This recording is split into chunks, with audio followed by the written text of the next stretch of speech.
Miras na karamiya liwang ahensya ng gobyerno yung report, dikil ka rin koloro mo ambulansya, magpanggap ambulansya, ang pongaliw otorisadong pamangamit kareti. Anya naman makasadya na lang may ka-information dissemination nung makanano lang dakpan, then gagawang makaniti kin daratang nga March 1.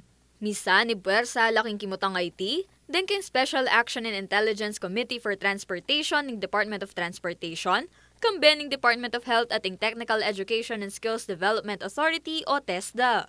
Milalakola kanong kredibilidad deng ambulansya neng magagamit lareti bang kanitang medinan lang right of way ang timong emergency vehicle. Kingaliwang balita, pinirmana ng President Ferdinand Marcos Jr. in Republic Act 11980 o yung Revised Bulacan State University Charter anyang 15 ning Pebrero.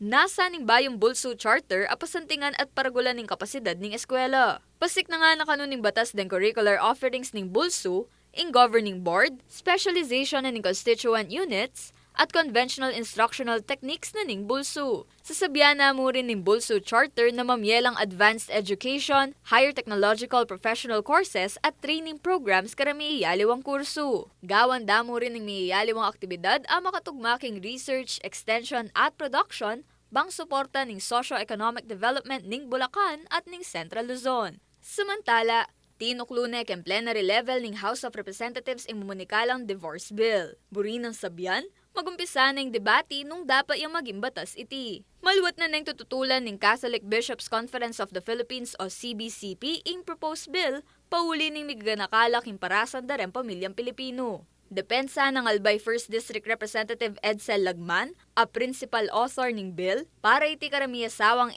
alarin pa yung karelang relasyon, biktima ng pamanabuso, pamangalilwa, ang pampamagabando na. Atin niya naman kanong rekisitong tukyan ng batas, ang timoing bilang ng banwang mikawani nala, at aliwa pa na pisabyan king plenaryo. Ako po yung kaya kayong talasuyo, Arlen Salonga, ating pusong makabalen.